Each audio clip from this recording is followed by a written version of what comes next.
This evening I have asked Vibi to do a summary of the Bible study. So over to you, Vibi. Thank you, Achan. Blessed evening, everyone. So last week we basically learned Acts chapter 21 verses from 1 to 17. Achan started off by saying the importance of the book of Acts chapter 21, which was divided into many points, which describes about the last leg of Paul's third missionary journey. He completes this third missionary journey in Jerusalem. This is the chapter in which Paul is warned not to go to Jerusalem. He is arrested in Jerusalem, and Paul's trials can be seen from Acts chapter 21 verses 27 to Acts chapter 28 to 31. Acts chapter 21, we can see the journey of Paul from Miletus to Tyre. We see Paul bids farewell to the Ephesian elders at Miletus in Acts chapter 20 verse 38. They sailed straight to the island of Kos, next day to Rhodes, and from there to Patara. From there, they board a ship which was going to Phoenicia. En route, they stop at Tyre to upload the cargo, and they stay in Tyre for 7 days. From Tyre, they continue their journey, which goes to Caesarea. There, Paul meets Philip the preacher, who was one among the 7 that was chosen. He also meets his 4 unmarried daughters who had the gift of prophesying. It was there Paul met a prophet who came from Judea by the name Agabus. He prophesied to Paul and to his teammates about the danger in going to Jerusalem. Paul's companions and believers persuades him to avoid going to Jerusalem, but Paul insists to go to Jerusalem. Paul continues his journey to Jerusalem. Paul was greeted warmly by the believers in Jerusalem, and he stayed in a home of Nason, who was from Cyprus, and he was the first of the followers over there. That is basically what we learned last week. Achan also recapped Paul's 3 missionary journeys, in which he talked about the first missionary journey, which stated that it started from Antioch and it ended in Antioch. He traveled to Asia. The team mainly consists of Paul, Barnabas, and John Mark, who left at Perga. We also meet Sergius Paulus at Paphos, who was the first convert. The first missionary journey, the duration was basically 12 to 18 months. Then we recapped the second missionary journey of Paul, which again started in Antioch and also ended in Antioch. He traveled all the way to Europe. In his team, there was Paul and Silas. We later see Timothy also joining from Lystra. The duration of this second missionary journey was roughly around 2 to 3 years. It is at his second missionary journey that he meets Aquila and Priscilla at Corinth, where he stays for 18 months. We also see that there is a short stay at Ephesus. Achan also stated about the third missionary journey, which again started at Antioch, but that journey ended in Jerusalem. He traveled to Asia and Europe. Paul had many companions along with him, who was Gaius, Aristarchus, and Timothy. We see that he spends 3 years in Ephesus. We also learned about the school of Tyrannus. We also see that he meets Philip and Agabus, and he reaches Jerusalem. The third missionary journey is roughly around 4 years. And the mission tip we took back last week was standing and supporting those in ministry. Over to you, Achan. Thank you, Vibi. Thank you. Bringing all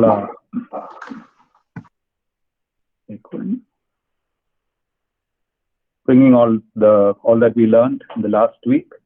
So, friends, we move on now to Acts chapter 22 today, but we have a little bit from Acts chapter 21. So we finished Paul's third missionary journey with Acts chapter 21, verse 17.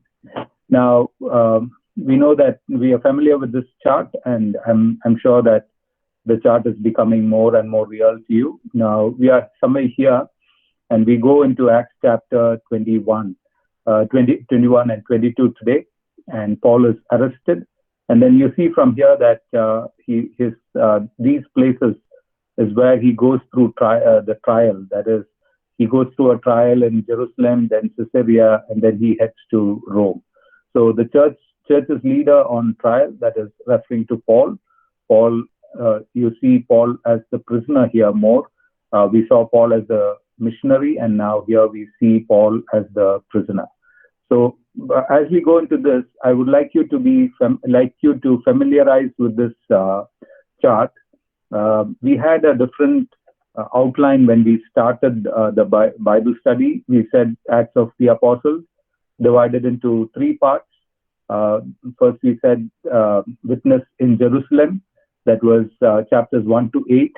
Then from chapters 9 to 12, witness in Judea. And then from chapter 13 to chapter 28, witness to the ends of the earth.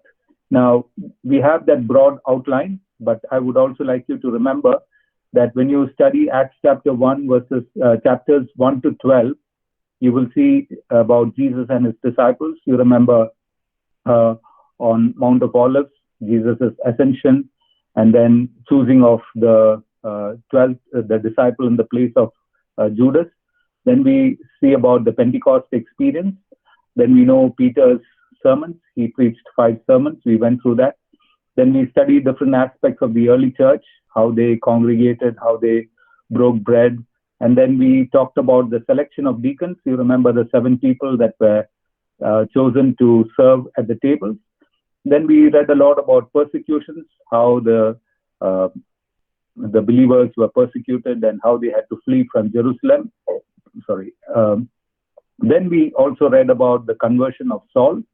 The important people that we come across in chapters 1 to 12 is Peter, Stephen, Philip, Ananias and Sapphira, the Ethiopian eunuch, Cornelius. And the important places there, we see more of Jerusalem, a little bit of Samaria, Damascus, and Caesarea.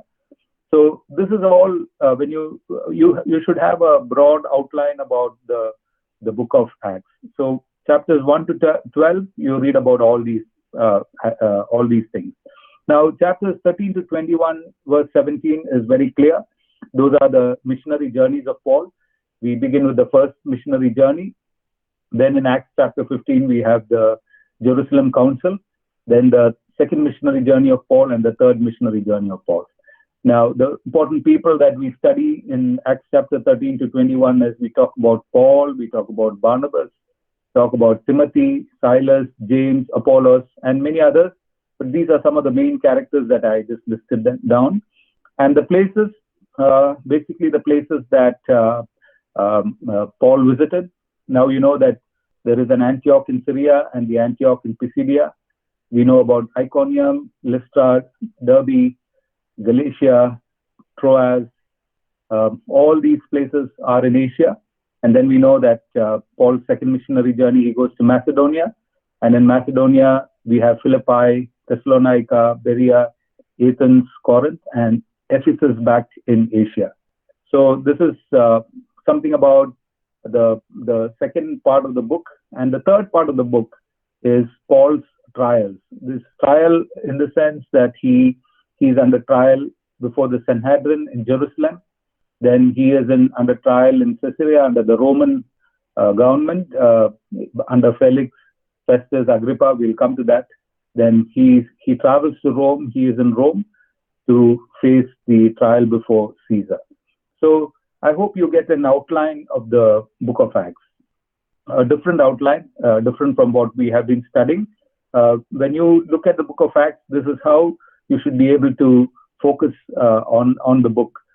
Chapters 1 to 12, we know how the church began and all those, the beginning of the church and all the people, all that is listed there.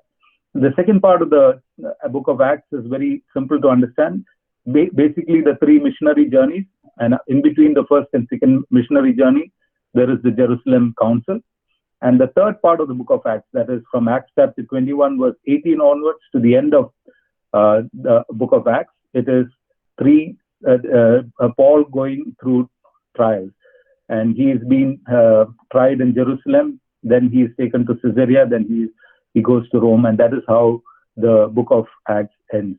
I hope that this you'll be able to follow this outline, and this will help you whenever you read any part of the book of Acts, you know what we are talking about. Now, this chart is also familiar to us. So this is around 57 AD, that Jerusalem arrest, and that we read in Acts chapter 22 and 23. So that is the main thing about this the portion that we are going to study now. Now, something important about Acts chapter 21 verse 18 to chapter 22 verse 30. These are some salient points of this the portion that we are going to study. Paul is in Jerusalem. Paul is attacked by the Jews. Then Paul is taken into Roman custody. Paul makes his defense. He says he makes a justification of himself. And then at the end of his defense, the Jews are further agitated. And then Paul and his Roman citizenship. These are the 6 points that we mainly see in Acts chapter 22 and the second part of Acts chapter 21. So we go into an outline for this portion. So I've made an outline like this. The first part is Paul and the leaders in Jerusalem, Acts chapter 21, verses 18 to the end of the chapter, not to the end of the chapter, to verse 26. Then we see that Paul is arrested by the Jews. That is Acts chapter 21, verses 27 to 40. With that, we come to the end of Acts chapter 21. Acts chapter 22 begins with Paul's defense. He makes a speech in front of the crowd. That is, we read from verse 1 to 21. And then at the end of his speech, the Jews are really furious. We see the fury of the Jews in Acts chapter 22, verses 22 to 23, 22 and 23. And last, we will discuss about Paul and his Roman citizenship. What was so much interesting about Paul's Roman citizenship? So this is going to be the outline for our Bible study today. So the first point is Paul and the leaders in Jerusalem. For all of us, these things, when we hear a title like this, we should be able to relate to what we have studied thus far. Paul is in Jerusalem, ending his third missionary journey. We know about the journey that he took, and he came by sea and got down at the ship stopped in Tyre, and from there all that we studied last Bible study, and now he is in Jerusalem. And we should also keep in mind that he was reminded on several occasions that he should not go to Jerusalem because things are not going to be favorable for him. And we also remember the prophet Agabus also very clearly showed that Paul should not be going to Jerusalem. So what do we see in this particular portion? First is we see James and the elders in verse 18. It says, the next day, Paul and the rest of us went to see James, and all the elders were present. Now, who is this James? We know that in the disciples of Jesus, there were 2 James, and James, the son of Zebedee, was dead. And this is the brother of Jesus. So he was the leader of the church. And so they come and meet all the elders. They are very customary to come and meet the elders and tell them about their ministry, what happened. They traveled as far as Europe and preached the gospel and to declare all that happened over there, and the enthusiasm of the believers. They may have reported all that. And what was the result? They rejoiced hearing the reports from Paul. In verse 19 and 20, we read, Paul greeted them and reported in detail what God had done among the Gentiles through his ministry. When they heard this, they praised God. And it's wonderful to see how the church came together to rejoice in what was happening. Indeed, it would have been such a wonderful thing for them to hear, because Jesus had said, go into all the world and preach the gospel to all creation. All nations, Jesus mentioned. So wonderful that the gospel has traveled as far as. Now, what happens there is the leaders warn Paul of the Jews. And that is what we find in the end of verse 20 also. Then they said to Paul, "You see, brother, how many thousands of Jews have believed, and all of them are zealous for the law." And then they go on to say in verse 21, "They have been informed that you teach all the Jews who live among the Gentiles to turn away from Moses, telling them not to circumcise their children or live according to our customs." So here is the local leaders, the leaders in Jerusalem, are aware of what the mood of the Jews and how they've been waiting for Paul, and how much they are against what Paul is doing, particularly Paul going into synagogues, preaching the gospel, converting those people, and then planting churches. So the leaders warn Paul that the situation in Jerusalem is not favorable for him. He could face a lot of difficulties and problems. So they actually ask him to do something very different. They ask him to follow, if you read from verse 23 to 26, that they advise him to undergo a process of purification. And this is, we're not going into the details of that, but basically to show the Jews that Paul was not against the customs of the Jews. For as a Jew, he was not against the customs of the Jews, but Paul's problem was when Gentiles become believers, they need not follow the law strictly as the Jews follow. That is what Paul was advocating. So just to make sure that he is acceptable among the Jews, they asked him to go through the purification rites and things like that. Now, we go to the next point, that is, Paul is arrested. What happens? We read that in verse 28 onwards, that there are two accusations that are brought against Paul. In verse 27, it says that they stirred up 28 a whole crowd and seized them, shouting, "Fellow Israelites, help us! This is the man who teaches everyone everywhere against our people and our law, and this place, that is against the temple, against the city of Jerusalem." And he is been accused of teaching against the law. That is, as the leaders in Jerusalem said, that you're teaching them not to follow circumcision and not to follow the laws of Moses and things like that. So here, that is one of the accusations. And then the second accusation is, and besides, he has brought Greeks into the temple and defiled this holy place. So not that Greeks were not allowed, but they had to go through a purification rite to get into the temple. But here, I believe that this is a false accusation that the crowd is making against Paul. So let's keep it to this. There were two accusations. That one is he's teaching against the law and against the place. Second is he's accused of bringing Greeks into the temple and defiling the holy place. So this then we see the next point we see is their intention was to kill Paul. That was very clear from verse 30 and 31. The whole city was aroused, and the people came running from all directions. Seizing Paul, they dragged him from the temple, and immediately the gates were shut. While they were trying to kill him, news reached the commander of the Roman troops that the whole city of Jerusalem was in an uproar. So, as much as it was prophesied and as it was warned to Paul, the intention of the Jews was to straightaway kill him.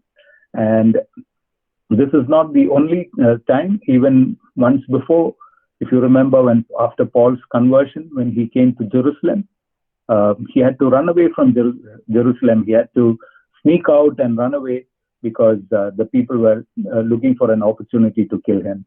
So even during his trial, as we continue to read, we see how he had to escape from Jerusalem because there was another plot. Some of the Jews, about 40 Jews, had vowed that they would fast. They would continue to fast till they kill Paul. So that was the intensity with which these Jews were trying to get at Paul.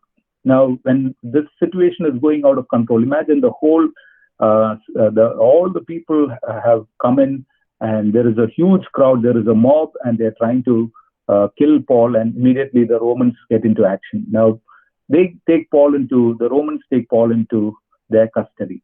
In verse 31 and 32, while they were trying to kill him, news reached the commander of the Roman troops that the whole city was in an uproar. He at once took some officers and soldiers and ran down to the crowd.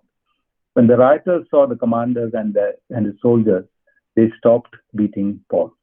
Or if the Roman authorities the commanders and soldiers wouldn't have reached there, I'm sure that they would have killed Paul at that moment itself. So the Jews were so much agitated with this guy, and they somehow wanted to get rid of him. Now Paul is in the Roman custody, and they seize him and they take him to their own courts. So, but Paul does something. He seeks permission to defend himself. In verse 39, we read, Paul answered, I am a Jew from Tarsus in Cilicia, a citizen of no ordinary city. Please let me speak to the people. So Paul wants to, even though the whole crowd is against him, they have brought accusations against him, he still says, I want to speak to these people. I want to make my stand very clear. So you see the attitude of Paul. In a way, he could have said, the right time the Roman soldiers came in, so I was not killed. I get a chance to live again. He's not just thinking about his life. While he's under the Roman custody, he says, I want to speak to these people. So that takes us to the third point, that is Paul's defense. What is the defense that Paul makes? This is a lengthy passage from Acts chapter 22, verse 1 to 21. So we are through with Acts chapter 21. In Acts chapter 21, what we saw was Paul, first he said that Paul met the leaders in Jerusalem, and he reported, and there was great rejoicing to hear about what God was doing among the Gentiles. But the leaders also warned Paul that Jerusalem is not a safe place for you. You have a lot of enemies. There are people trying to attack you. And then Paul follows the purification rituals. And as he's in the temple, we read that Paul is arrested. And what led to the arrest was they were making accusations. There were two accusations. One, he is teaching against the law, and then he defiled the holy place by bringing the Greeks into the temple. Now, we know that the Jews were out there to get rid of Paul and to kill him, but in God's mercy that he is saved by the Roman soldiers.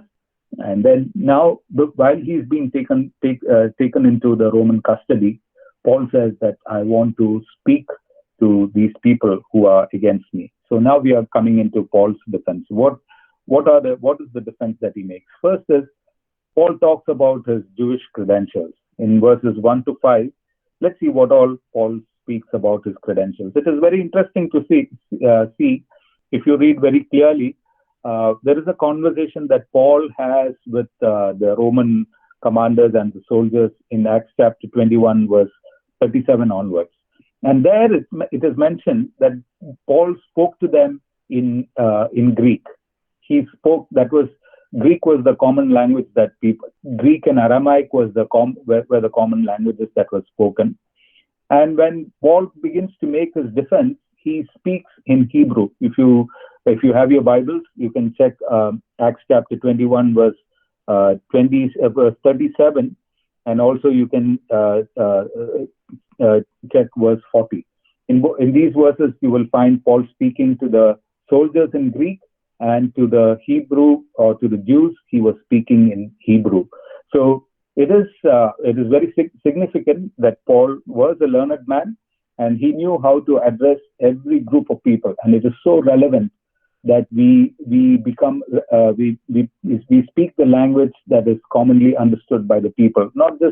I'm not talking just in terms of language, but even the words, how we make the gospel understood to different people and different situations. Okay, now what are the what is Paul talking about his Jewish credentials? If you read verse 3, first he says, I am a Jew, like all of you, I am a Jew. I was born in Tarsus of Cilicia. Then he says, I was brought up in this city. That means brought up in Jerusalem. He is now in Jerusalem. So he says, I was brought up in Jerusalem.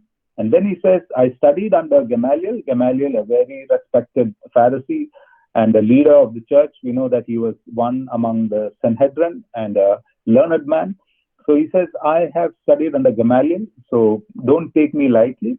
And then he says, I was very zealous for God.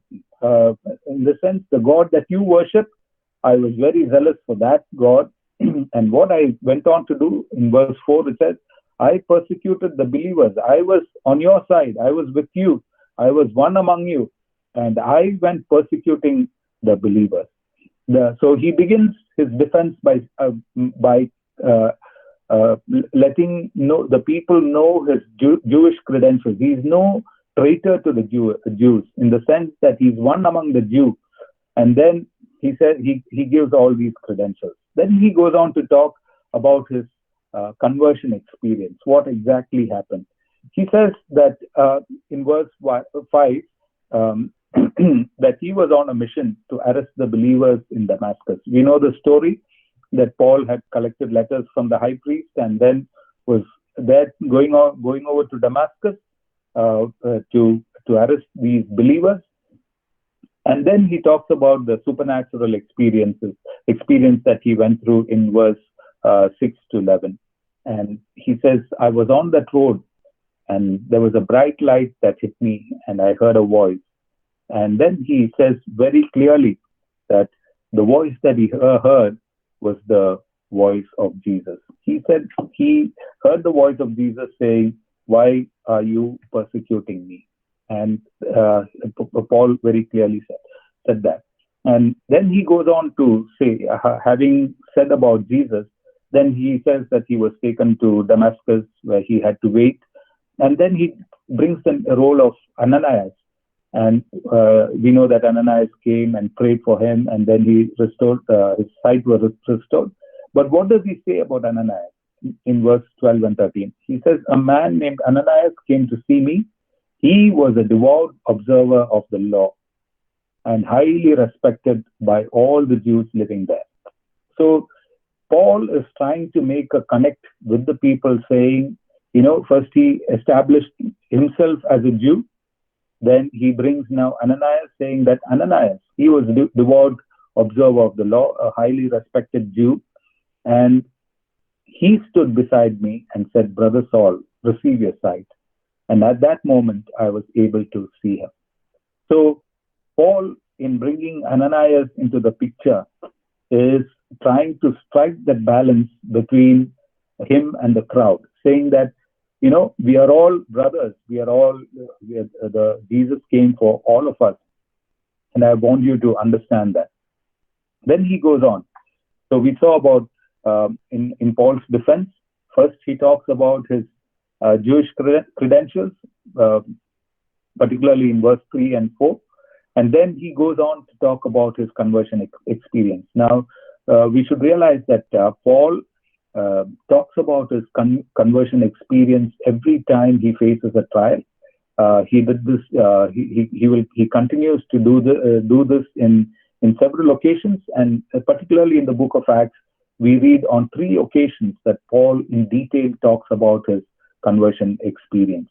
Now, what does Paul? The next thing that Paul does is he talks about his call and commission. So now, till now, the Jews are are very carefully listening to what he's saying because they are able to make a connect with him. And probably they must have heard a lot of wrong things about him, but they are able to connect with him as he continues to speak.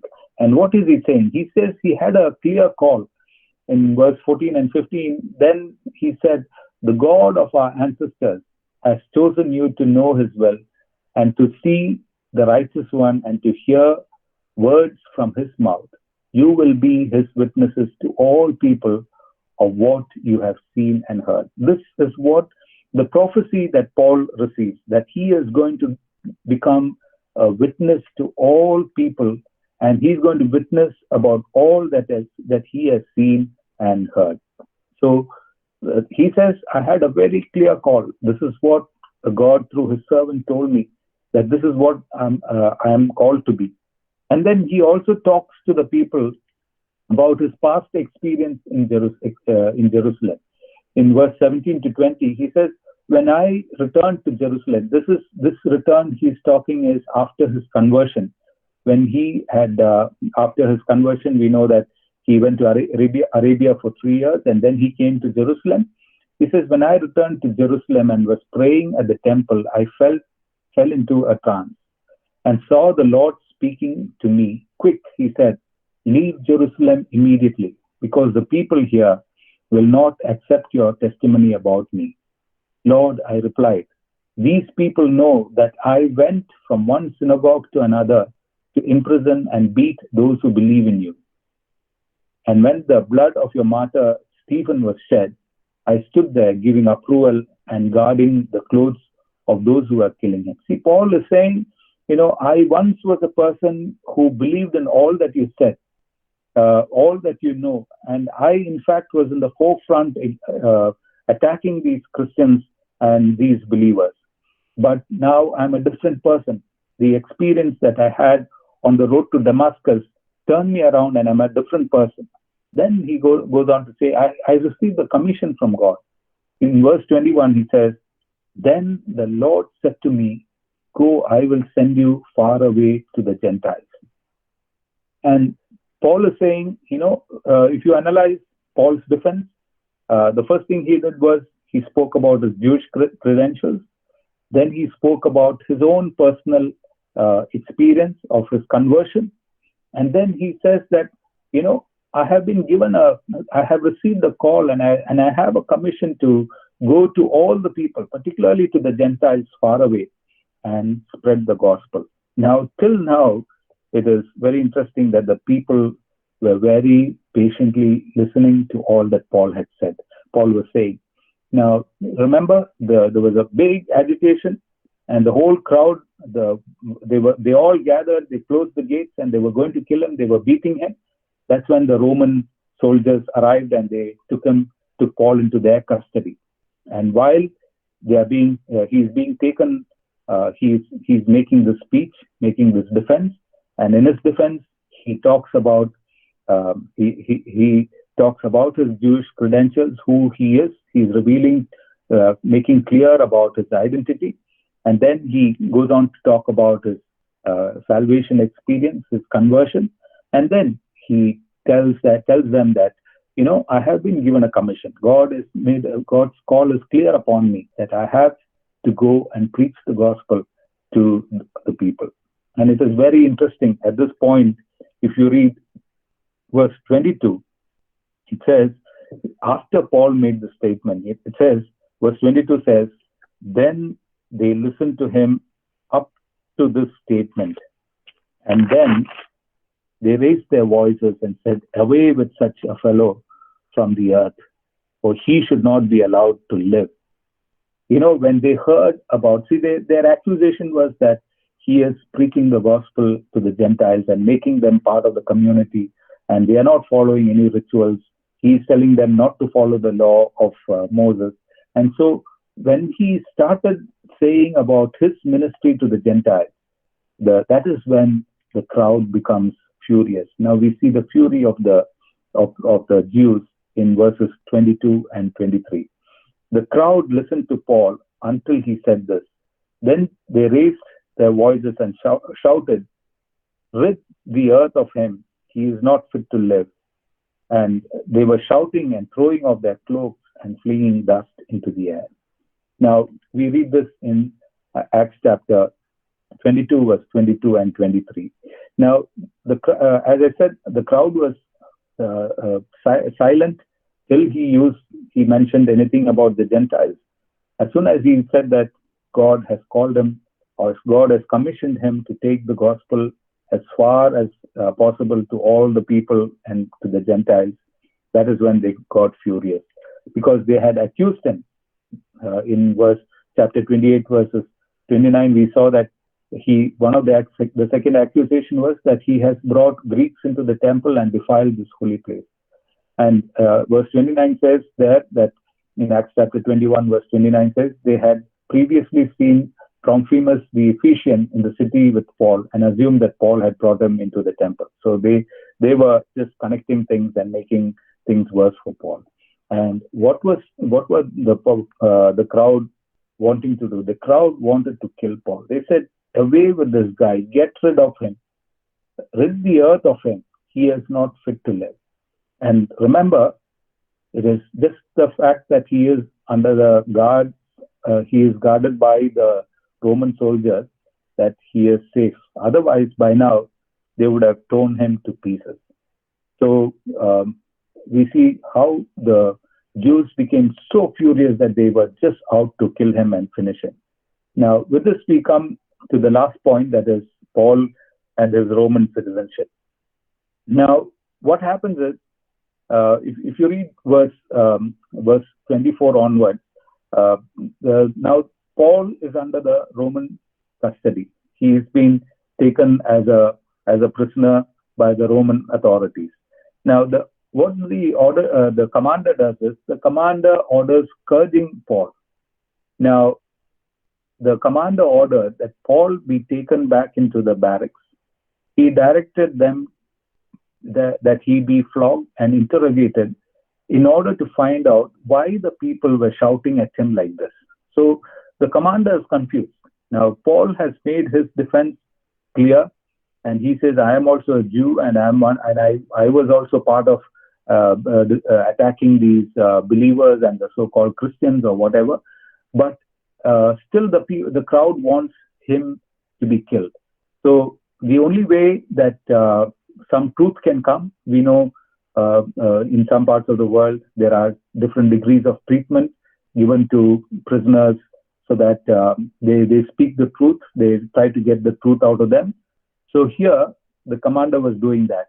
He was saying, he was ordering the soldiers to take Paul into the barracks and then flog him and find out why is he speaking the truth or is he hiding something, and to know why these people are so bent upon seeing that Paul is dead. So here what Paul does is, while the commander orders this, Paul reveals his Roman citizenship.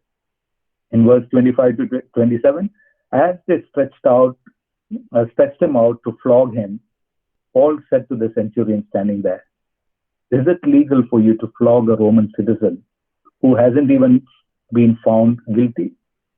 When the centurion heard this, he went to the commander and reported it. "What are you going to do?" he asked. "This man is a Roman citizen."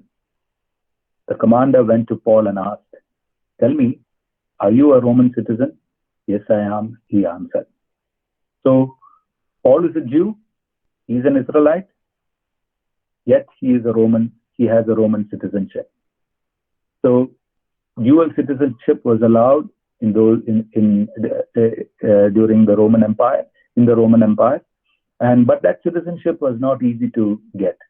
You had to do something extraordinary, or you had to prove yourself to be someone useful to the Romans, or you must have accomplished something that is outstanding. That is how Roman citizenship was given to the Jews, and that is how Paul had a Roman citizenship. And it was not because something that he had done. He's saying by birth, that means his father or his, we don't know who exactly got the Roman citizenship, but he says in this passage, as you read, there is a discussion between him and the commander, who says, "I had to pay money to get a Roman citizenship." And then Paul says, "By birth, I am a Roman citizenship." So now, by revealing his Roman citizenship, what was the benefit? Because we should understand what were the rights of a Roman citizen. So the rights of the Roman citizen first was, a Roman citizen is only subject to Roman law. So now we know that in Jerusalem, the place where this is happening, there is the Jewish law. But if you are a Roman citizen, the Jewish law will not apply to you. So he only the Roman law can be subject. The person can is only subject to the Roman law. So the Roman law precedes the Jewish law, and it nullifies the Jewish law. So Paul is saying, just because these Jews brought some accusation, you can't you have to try me under the Roman law. The second thing is, being a citizen, he has a right to appeal to the tribunal. He Before even he is flogged or scourged, he has the right to appeal to a tribunal which has to hear him. So that goes that saying that he cannot be scourged without hearing. There has to be a hearing, and then only any kind of punishment that can be meted upon him. So they cannot actually flog him or scourge him at this time. And then, if in case of capital punishments, capital cases, the person can appeal even up to Caesar. That is, they can go up to the highest, as we see the different stages of law, execution of law. He can appeal even to Caesar, and only then can any punishment be meted upon him. If it is a capital punishment, he can appeal even up to Caesar. So Paul is saying, I am within these rights, and so you can't do anything to me. And this is very, very important. At this time, what happens is that Paul is released from Roman custody, and he's tried again by the Jewish council. If you read verse 30, so the commander does not allow Paul to be flogged or to be scourged under the Roman law. But since he is a Roman citizen, he cannot do all that. So what the commander does is, the commander wanted to find out exactly why Paul was being accused by the Jews. So the next day he released him and ordered the chief priests and all the members of the Sanhedrin to assemble. Then he brought Paul and had him to stand before them. So this is where we come to the end of chapter 22. And in chapter 23, we again read of Paul addressing the Sanhedrin.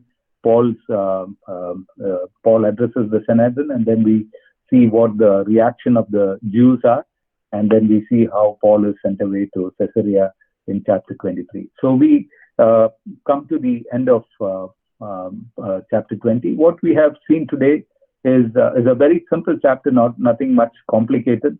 But as I gave you the outline, we talked about Paul meeting the leaders in Jerusalem in chapter 21, and then Paul arrested because the Jews made some false accusations against him. We know that there were two accusations. And in Paul's defense, he first reveals his Jewish credentials. Then he talks about his conversion experience. And then he makes it clear that what he is doing now is not because he is against the Jews or against the people, but this is something from God, that he's got a divine call and commission, and that is the reason why he's doing that. And when he mentions about going to the Gentiles, the Jews become very, very furious, and they somehow want to see that he is dead. And Paul is rescued there by the Roman Roman soldiers that we see when he was arrested. And then Paul talks about his Roman citizenship and says the privileges that he has as a Roman citizen, that he cannot just be flogged or he cannot be treated like any other Jew. He is a Roman citizen. So we come to the end of the Bible study. So what is mission? And I want us to reflect upon this verse in Acts chapter 22, verse 15, which says, you will be his witness to all people of what you have seen and heard. Now, what is mission? What is the mission that God has given us? Last Sunday in our church, we had Mission Sunday. And remember the 2 points that I made very clear. One is that mission is a mandate from God. It is not something that we do just because we feel like doing it, or we feel there is a sense of guilt if we don't do it, or there is something that we have to do. No, more than anything of what we can do, we should remember it is something that God has told us to do. It is a mandate from God. And the second thing that we saw very clearly was that God uses his people to fulfill his mandate. So we have something to do. And if you ask, what is it that God wants me to do? As it says in Acts chapter 22, verse 15, we are to witness of what we have seen and heard. If I may add one more word, what we have seen, heard, and experienced. If, if it is your experience that Jesus has given you peace in your life, if it is your experience, if you have seen in the scripture and heard and experienced that Jesus has delivered you from all your fears, he has given you a new life, he has helped you to be a new person, he has given you the gift of eternal life. We are to be witnesses in this world. Witnesses not just standing, but we have to open our mouth and say, or we have to be involved in declaring what we have seen, heard, and experienced. So, friends, don't get too confused about what mission is, what we can do, how to do. I have never done it, or I don't know what it is. Remember this verse, Acts chapter 22, verse 15. The verse that Paul said that he received from God is the same verse that Paul gives to us when we talk about uh, missions. That is, you will be his witness. And remember the word witness, which is the key word in the book of Acts. And we all are called to be witnesses. And we are going to witness to people, or we are going to tell people of what we have seen, heard, and experienced. So, friends, with this, I want to come in this Bible study. And remember that just ask God for the strength. Say that I want to be a witness among my friends. I want to be a witness where among in my neighborhood. I want to tell people about Jesus. And what are you going to tell? You will tell what you have seen, heard, and experienced. And it is very important for us that we know what our experience is. Remember what did Paul do when he stood before the people? He talked of his experience. He said, I was on the road to Damascus, and this is what happened to me. I was a changed man. There is a past, there is a transformation, and there is a new life that we see. So that is what we are called to declare. May God help each one of us to share this good news with all people around us. And that is the power of witnessing. God bless you.